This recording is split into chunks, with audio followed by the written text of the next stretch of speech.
தான் என்று ஐயா அந்த அம்மையர்களிடம் தெரிவிக்கிறார். உடனே அங்கே அம்மையர்கள் எல்லாம் திருக்கல்யாணத்திற்காக தயாராகிறார்கள். கூடியிருக்கக்கூடிய ஐயாவினுடைய அன்புள்ள சான்றோர்கள மக்கள் எல்லாம் ஐயாவிற்கு திருக்கல்யாண சீர்வரிசையாக பண்ட பலகாரங்கள், பழங்கள் போன்ற அனைத்து பொருட்களையும் சீதனமாக கொண்டு வந்து ஒப்படைத்திருக்கிறார்கள். அந்த வேளையிலே சான்றோர்குல மக்களோடு, அதாவது இன்றைக்கு நாட்டிலே ஒரு வழக்கம் உண்டு, வரதட்சணை, சீதனம் இதெல்லாம் பேசுறது அப்படின்னு சொல்லி என்பது பல இடங்களில் இன்றைக்கும் வழக்கத்தில் இருந்து வருகிறது.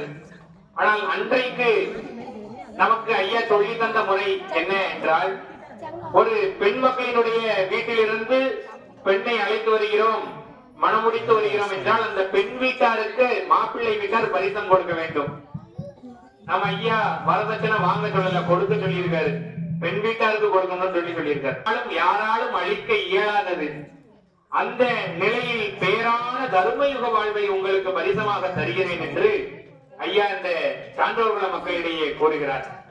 இன்றைக்கு ஐயாவினுடைய இந்த திருக்கல்யாண திருநாள் காட்சியை காண வந்திருக்கக்கூடிய, இங்கே குழுமி இருக்கக்கூடிய அனைத்து மக்களுக்கும் ஐயா அன்றைக்கு சான்றோர்கள மக்களிடம் உரைத்தது போல உங்களுக்கு எல்லாம் பேரான தர்மயுக வாழ்வை தருவதற்காக ஐயா இங்கே அமர்ந்திருக்கிறார்.